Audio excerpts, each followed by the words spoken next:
Bismillahirrahmanirrahim. Alhamdulillah rabbil salatu wassalamu ala asyrafil anbiya'i wal mursalin sayyidina wa maulana Muhammadin wa ala alihi wa ashabihi ajma'in, amma ba'd. Yang terhormat Ustadz Muhammad Tariquddin selaku dosen mata pengampu mata kuliah Madzhab At-Tafsir, kemudian teman-teman yang saya banggakan. Pertama-tama marilah kita panjatkan puja dan puji syukur kehadirat Allah Subhanahu wa taala. Karena atas limpahan rahmat dan karunia-Nya kita dapat berkumpul dalam pertemuan atau perkuliahan pada pagi hari ini dalam keadaan sehat walafiat. Salam serta salam senantiasa tercurahkan kehebatan junjungan kita Nabi Muhammad SAW yang telah membimbing kita dari jalan kegelapan menuju jalan yang terang benderang, yakni ad-dinul Islam. Baiklah, pada pagi hari ini kami dari kelompok 4 akan mempresentasikan materi terkait dengan perkembangan tafsir pada era afirmatif atau era pertengahan. Presentasi akan disampaikan yang pertama oleh Saudari Akromunisa Maladin Putri, kemudian dilanjutkan oleh Saudari Umi Kulsum, dan yang terakhir akan disampaikan oleh saya sendiri. Baik, untuk mempersingkat waktu langsung saja kepada pemateri pertama untuk menyampaikan apa yang ingin disampaikan. Waktu dan tempat kami persilahkan.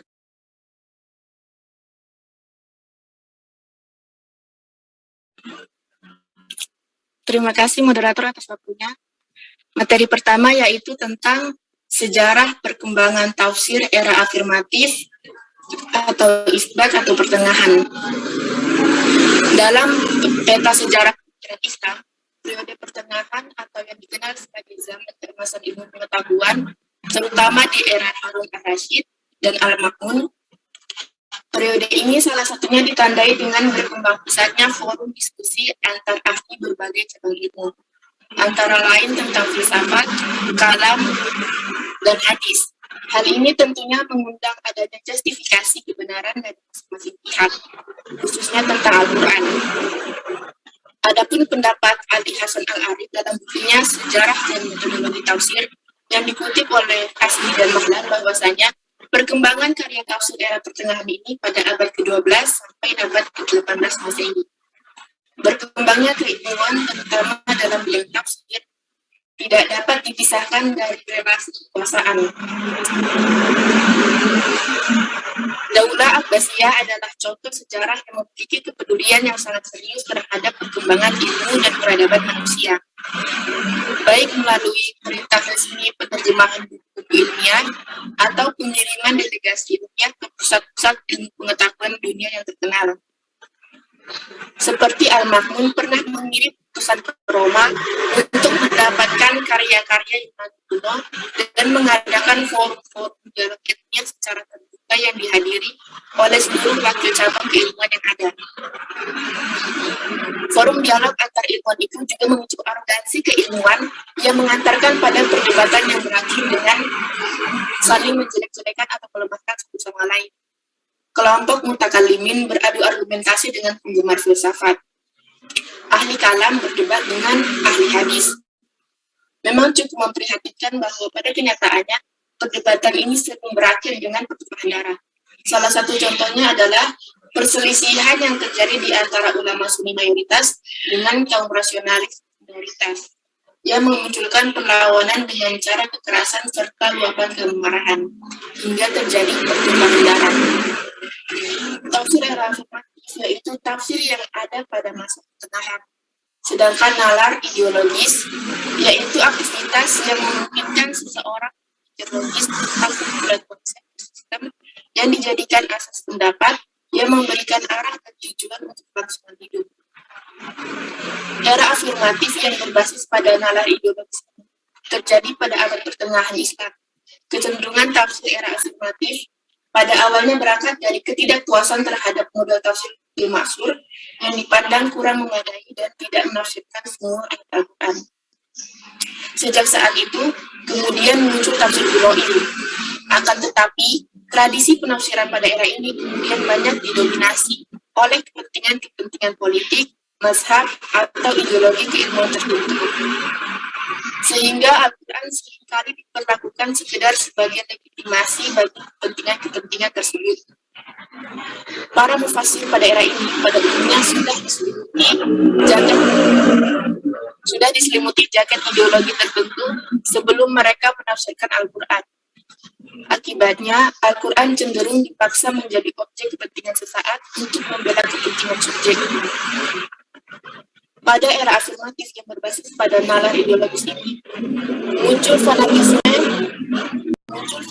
yang berlebihan terhadap kelompoknya sendiri, yang kemudian mengarah pada sikap taklid buta sehingga mereka nyaris tidak memiliki sikap toleransi terhadap yang lain dan kurang kritis terhadap kelompoknya sendiri.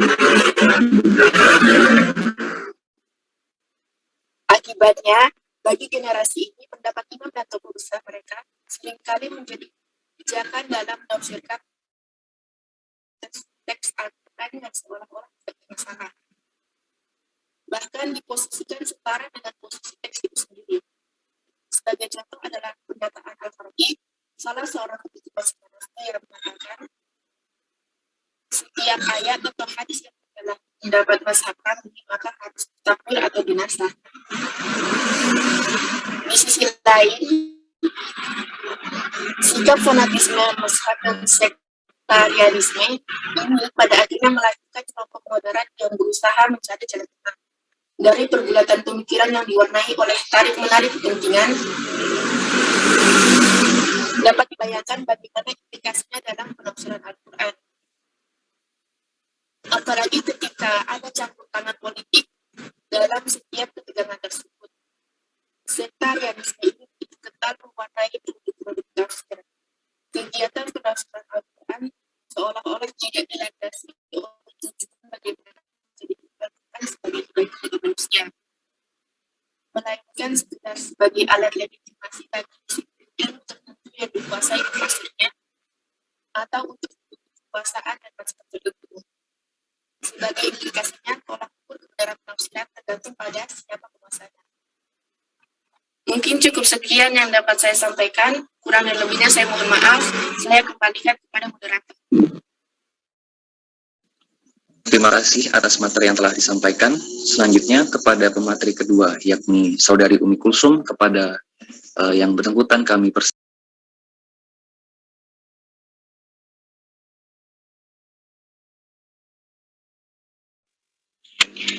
Baik, bismillah. Saya di sini akan menyampaikan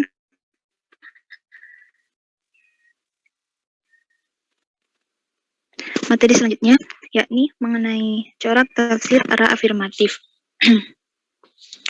Corak tafsir yang dimaksud di sini khusus yang memberikan warna tersendiri pada tafsir. Sebagaimana sudah dimaklumi bahwa itu pengertian ajaran-ajaran Al-Quran sesuai dengan kemampuan manusianya. Nah, tentunya ini akan menggambarkan minat pengetahuan mufasirnya. Corak tafsir merupakan kecenderungan yang dimiliki oleh masing-masing mufasir mengenai sudut pandang mereka dalam menafsirkan ayat-ayat suci Al-Quran berdasarkan pengetahuan yang mereka miliki. Nah, corak tafsir Al-Quran ini tidak akan terlepas dari perbedaan kecenderungan, motivasi mufasir, perbedaan misi yang diemban, perbedaan masa, lingkungan, serta perbedaan situasi dan kondisi. Nah, semuanya itu menimbulkan berbagai corak penafsiran yang berkembang menjadi bermacam-macam dengan metode yang berbeda-beda. Di sini terdapat Al-Farmawi yang membagi corak tafsir menjadi 7 corak tafsir, yaitu yang pertama, tafsir bil maksur. Corak tafsir ini merupakan jenis penafsiran yang muncul pertama kali dalam khazanah intelektual Islam. Nah, dalam praktek penafsirannya ini, ayat-ayat yang terdapat dalam Al-Quran ditafsirkan dengan ayat-ayat yang lain, atau dengan riwayat Nabi Muhammad, para sahabat, dan juga dari tabi'in. Di antara kitab-kitab tafsir yang disusun berdasarkan metode ini adalah Jami'al Bayan fi Tafsir Al-Quran, dari karya Ibnu Jabir At-Tabari, dan Tafsir Al-Quran Al-Azim karya Ibnu Katsir. Yang kedua, tafsir bi Ar-Ra'i, merupakan corak tafsir yang di dalam menjelaskan maknanya seorang mufassir itu hanya berpegang pada pemahaman sendiri dan penyimpulan atau istimbat yang didasarkan pada ra'yu semata. Nah, tafsir bi-ra'yi ini muncul sebagai sebuah metodologi pada periode akhir pertumbuhan tafsir bil ma'sur. Kemudian di antara kitab-kitab tafsir yang mengikuti metode ini adalah Mafatih Al-Ghaib karya Fakhruddin Ar-Razi dan Anwar At-Tamzil wa Azrar At-Ta'wil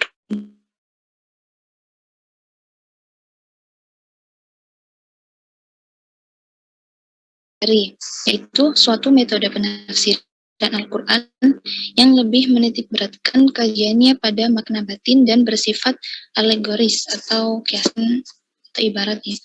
Penafsiran yang mengikuti kecenderungan ini biasanya berasal dari kaum sufi yang lebih mementingkan persoalan-persoalan moral batin dibandingkan dengan masalah zahir dan nyata. Nah, di antara tafsir yang mengikuti corak ini adalah tafsir Al-Qur'anil Karim oleh At-Tusuri dan Haqa'iq At-Tafsir karya As-Salami. Kemudian yang keempat, tafsir fikih. Ini merupakan salah satu corak tafsir yang pembahasannya berorientasikan pada persoalan-persoalan hukum kalam. Nah, tafsir ini banyak sekali terdapat dalam sejarah Islam, terutama setelah mazhab fikih berkembang.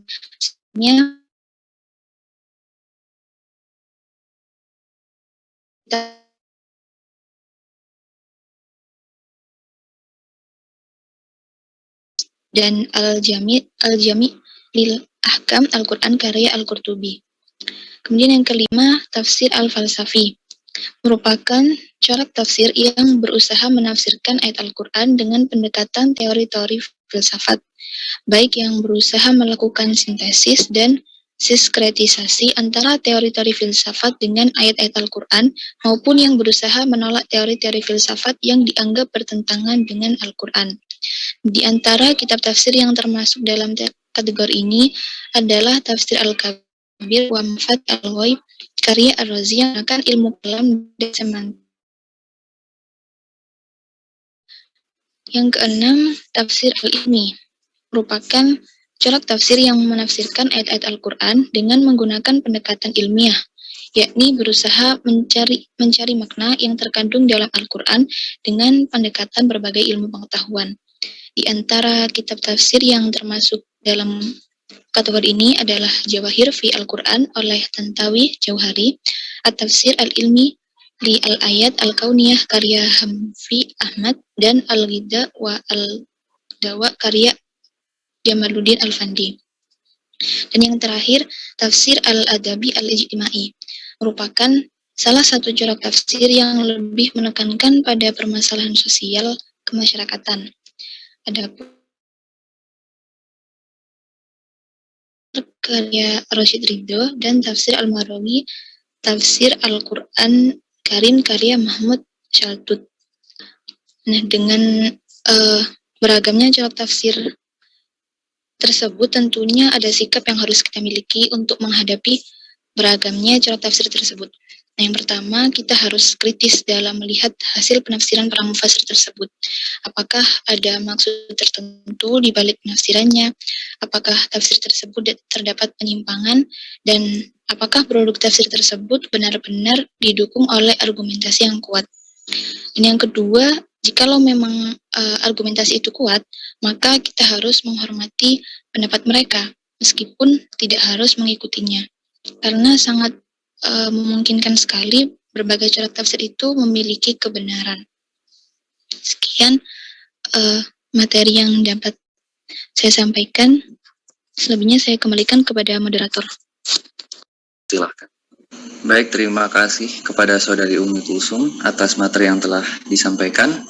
Materi selanjutnya akan saya sampaikan sendiri, yakni mengenai karakteristik produk penafsiran pada era pertengahan atau era afirmatif.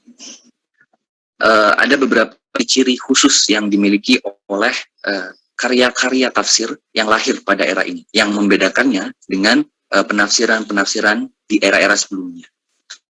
Yang pertama, produk-produk penafsiran pada era ini sudah sistematis.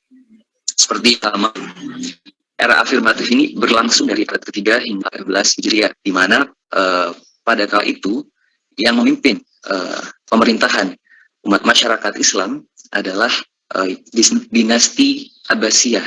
Dinasti Abbasiyah ini sangat memperhatikan dan mendukung pengembangan ilmu pengetahuan. Karena mereka sangat pro terhadap ilmu pengetahuan, banyak kebijakan-kebijakan yang dilahirkan juga mendukung berkembangnya ilmu pengetahuan dengan sangat pesat. Salah satunya adalah dengan pengkodifikasian atas segala jenis ilmu pengetahuan, termasuk salah satunya kodifikasi kitab-kitab tafsir.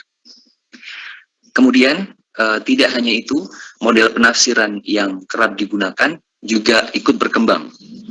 Mayoritas produk-produk tafsir pada era ini sudah menggunakan riwayat-riwayat tafsir yang runtut sesuai urutan ayat atau mushafi, sehingga lebih sistematis daripada karya-karya penafsiran pada era-era sebelumnya.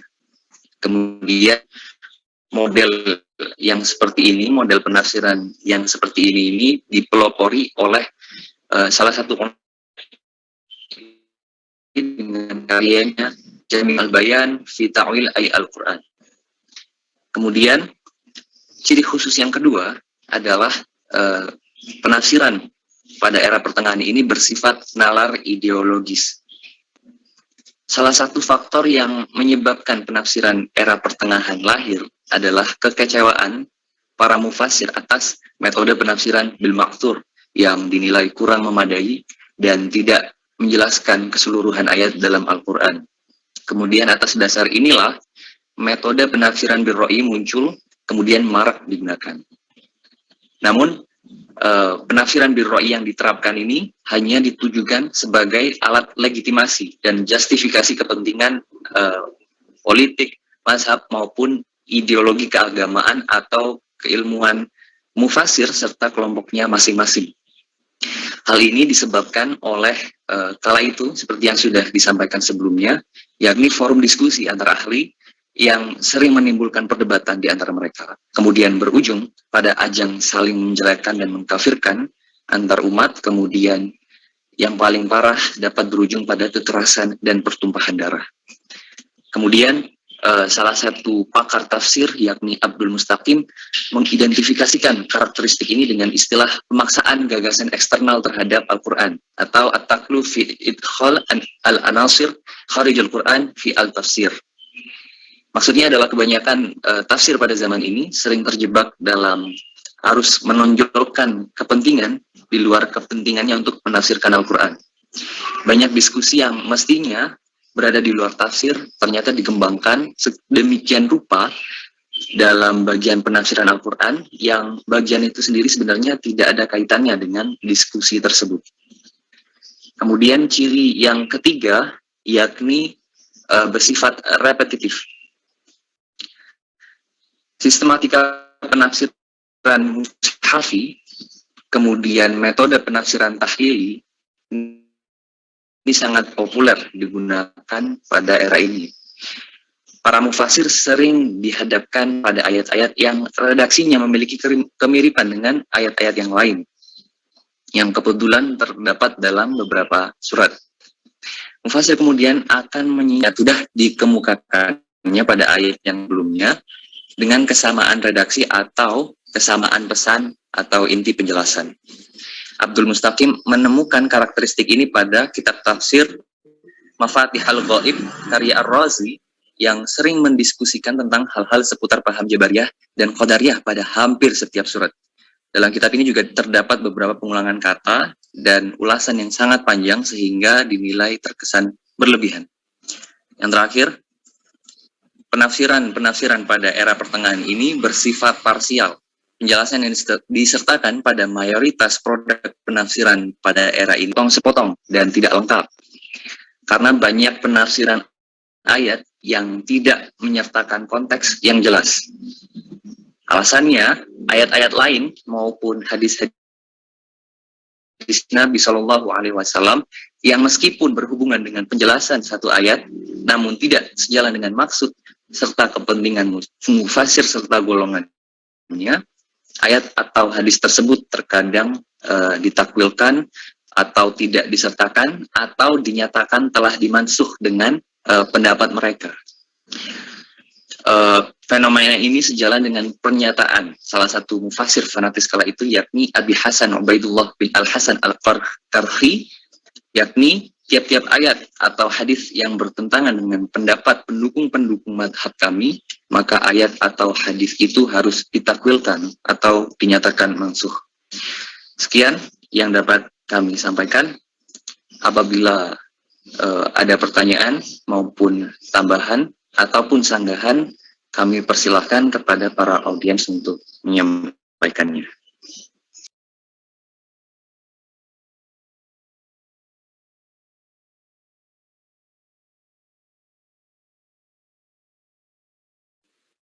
Izin bertanya, moderator. Apa perbedaan antara corak tafsiran dengan model tafsiran?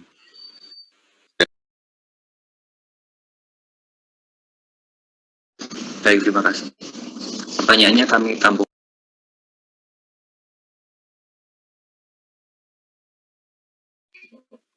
Ngapunten, izin bertanya. Silakan. Tadi kan dijelaskan di dalam makalah al-takluf fi ihdal al-anasir kharij al-Quran fi al-tafsir.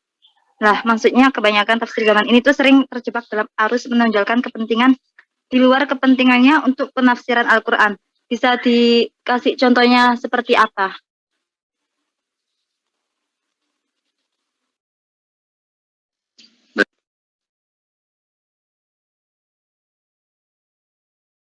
Cara mendapatkannya, apakah dengan riyadoh atau dengan mujahadah, itu kemudian dia mendapatkan isyarah seperti itu yang pertama. Kemudian yang kedua, ini kan juga dikatakan lebih mementingkan persoalan-persoalan moral batin, dan Al-Quran kan tidak hanya membahas tentang ayat-ayat tentang moral batin saja atau dalam tanda kutip yang tasawuf atau sufi saja, tapi juga ada yang secara fikih atau syariat. Nah, itu bagaimana? Kira-kira mufasir sufi itu bagaimana membahas tentang ayat-ayat yang membahas tentang fikih, tentang ahkam?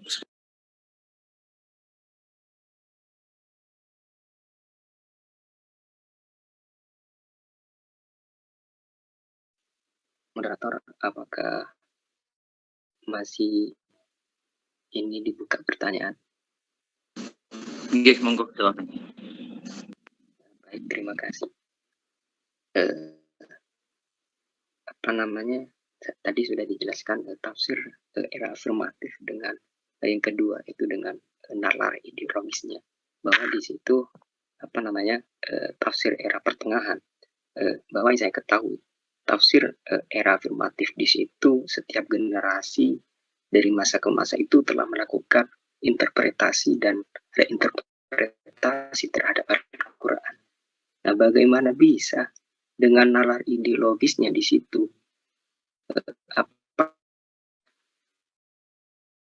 era afirmatif itu kekecewaan para mufasir atas metode penafsiran bil maksur yang dinilai dengan kurang memadai dan tidak menjelaskan keseluruhan ayat dalam Al-Quran. Bagaimana bisa di situ apa namanya memunculkan kekecewaan para mufasir di situ? Yang saya ketahui itu dengan nalar ideologisnya itu dari masa ke masa melakukan interpretasi di situ. Terima kasih.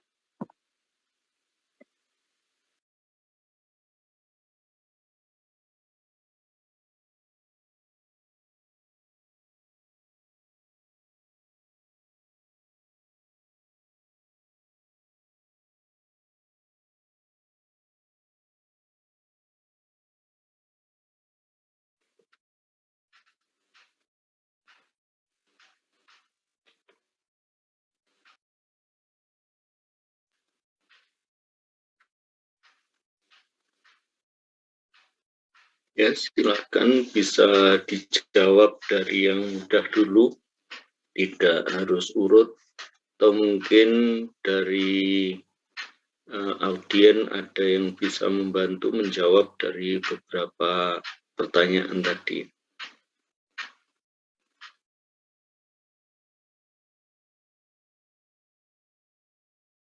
Jawabannya itu model penafsiran itu adalah model kayak yang tafsir itu dibandingkan dan lain-lain, tafsir dibandingkan dan lain-lain gitu kan. Nah itu lantas bagaimana dengan metode? Maksudnya kan saya tadi bertanya soalnya banyak kayak makna yang tumpang tindih antara metode, model sama corak. Jadi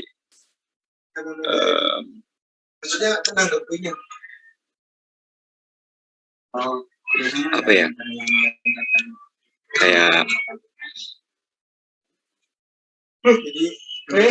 mungkin maksudnya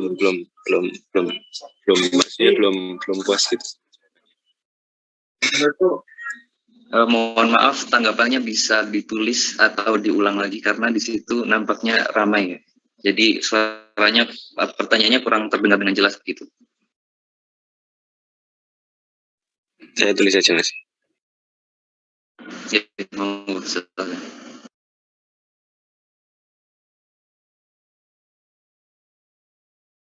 Kemudian saya izin membantu menjawab daripada pertanyaan Mas Dava tadi yang kedua, bagaimana mufasir sufistik ini menanggapi atau menafsirkan ayat-ayat yang sifatnya fikih dan lain sebagainya. Dari literatur yang telah kami cari, kami dapati bahwa tidak semua mufasir sufistik ini membahas ayat-ayat fikih atau ayat-ayat yang sifatnya muhkamat. Alasannya ada dua. Yang pertama karena mereka tidak dapat menemukan pendekatan sufistik untuk menjelaskan ayat-ayat tersebut. Kemudian kemungkinan yang kedua, naskah-naskah atau teks-teks penjelasan yang telah mereka tuliskan hilang gitu. Namun untuk misalnya kan tidak semua, pasti ada salah satu kan yang ditafsirkan oleh pendekatan sufistik. Untuk contohnya ada Ibnu Arabi yang menafsirkan salah satu ayat yang membahas terkait dengan penutupan aurat dalam kitabnya Al-Futuhat Al-Makkiyah. Ibnu Arabi menyatakan bahwa secara syariah menutup aurat adalah kewajiban, tetapi tidak lepas dari makna batin, yaitu kewajiban bagi orang berakal untuk menutup rahasia Tuhan. Yang mengatur tidak bolehnya seorang wanita tanpa tutup kepala dalam melaksanakan sholat ditafsirkan sebagai seorang wanita iktibarnya adalah jiwa dan kepala adalah lambang dari kepemimpinan, maka wajib bagi jiwa untuk menutup kepalanya atau menutup kepemimpinannya di hadapan Tuhan sebagai tanda kepatuhannya pada Allah, serta membuang setiap pemikiran congkak dan takabur, kemudian menggantinya dengan kerendahan dan ketundukan. Nah, di sini dapat dilihat bahwa penafsiran terhadap ayat-ayat yang sifatnya fikih oleh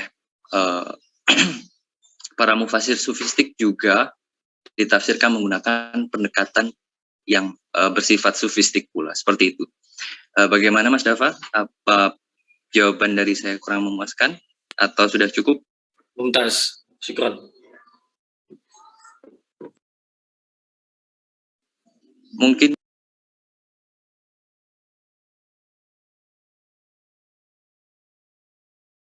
Mas, kalau ada tambahan lagi boleh nggak?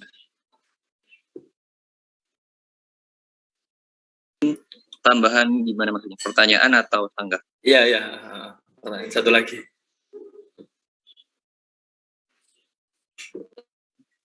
Boleh, tapi nanti kami tidak menjamin kalau pertanyaannya bisa terjawab sekarang. Oh iya, tidak apa. Ini kan terkait tafsir yang bercorak falsafi. Itu kan menafsirkan ayat-ayat Al-Quran dengan pendekatan teori-teori filsafat atau menafsirkan ayat Al-Quran untuk menyanggah satu teori filsafat. Nah, yang dimaksud tentang menafsirkan ayat Al-Quran dengan menggunakan pendekatan teori filsafat itu apakah mufasir falsafi itu mengambil satu teori falsafi atau satu teori filsafat itu untuk apa dikolaborasikan dengan ijtihad beliau sendiri. Misalkan ayat ini saya pakai pendekatan filsafat Imam Ghazali atau Ibnu Arabi atau Ibnu Rushd misalkan, atau ada yang pakai, kalau misalkan satu zaman atau sudah ada sebelumnya pakai pendekatan filsafat Yunani kuno, punya Plato, punya Aristoteles, atau punya Stoa gitu, atau dan lain sebagainya. Seperti itu. Ya, terima kasih.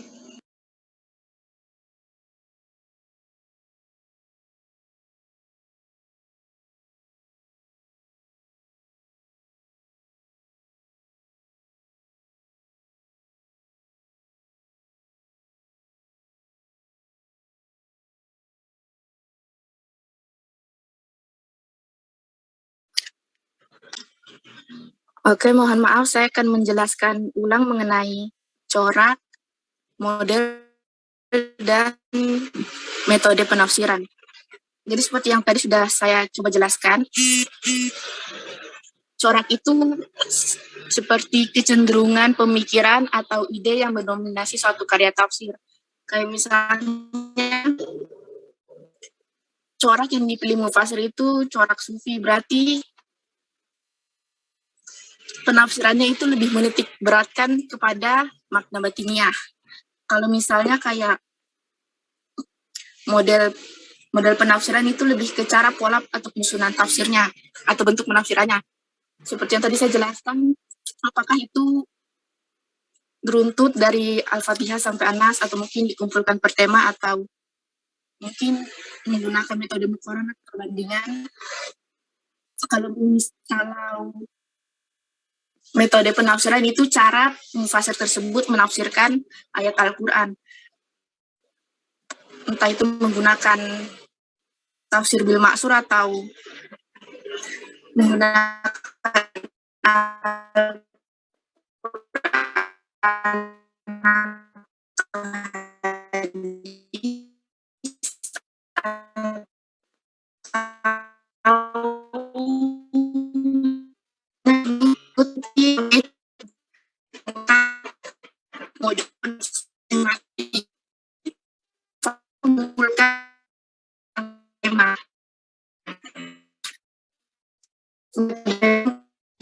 yang diriwayatkan oleh orang-orang selain Sayyidina Ali, ya, sahabat-sahabat selain Sayyidina Ali itu hadisnya tidak bisa diterima karena mereka dianggap tidak adil, ya, atau majruh, cacat kepribadiannya, ya, karena dianggap menggasap tadi, sehingga orang-orang Syiah hanya menerima hadis yang diriwayatkan oleh Sayyidina Ali dari Rasulullah, dan Sayyidina Ali disampaikan ke imam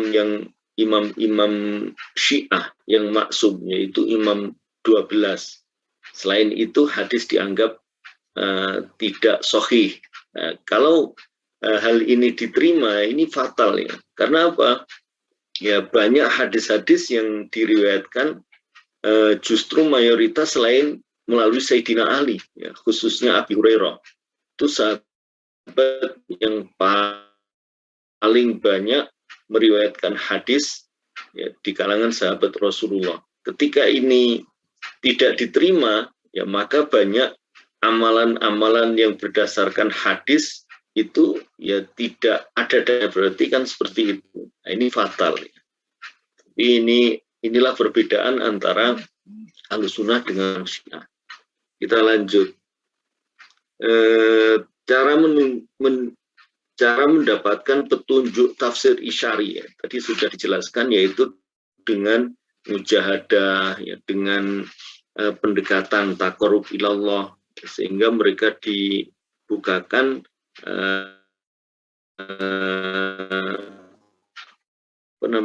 isyarat, itulah mereka menafsirkan Al-Quran. Corak sufi dalam membahas ahkam bagaimana tadi juga sudah dijelaskan. Kenapa ada kekecewaan terhadap tafsir bil maksur?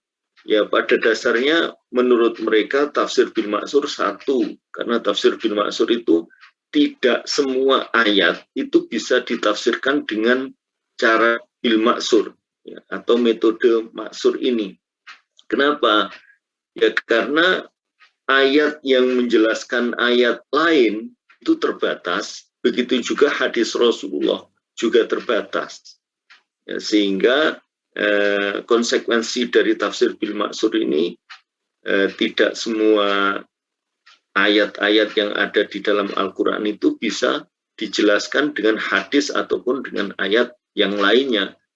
Dengan demikian maka para ahli tafsir mencari jalan lain bagaimana agar tafsir ini bisa ayat Al-Quran semuanya bisa ditafsirkan. Maka muncullah tafsir berdasarkan misalnya waktu turunnya, ya. Jadi mengurutkan sesuai waktu turunnya, dan juga dari situ maka muncullah tafsir tahlili yang menafsirkan ayat demi ayat dari surat Al-Fatihah sampai An-Nas. Nah, ini hikmah dibalik kekecewaan, ya, para ahli tafsir terhadap tafsir bil ma'sur tadi.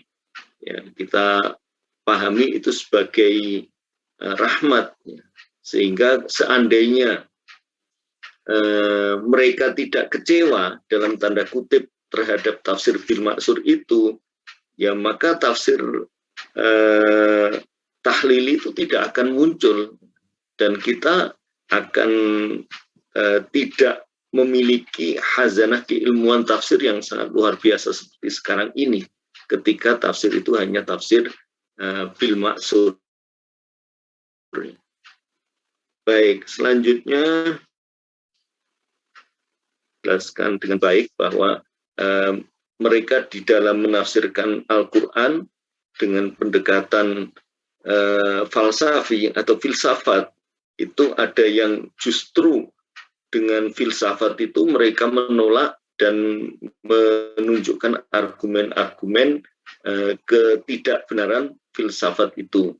Ya, tetapi ada juga kelompok yang menerima dan memakai filsafat itu sebagai pendekatan tafsir, tetapi mereka mempunyai syarat asalkan tidak bertentangan dengan pesan secara umum dari Al-Quran itu sendiri. Baik, saya kira itu yang bisa saya tambahkan untuk pertemuan minggu depan. Ya, karena kita di awal pertemuan saya ada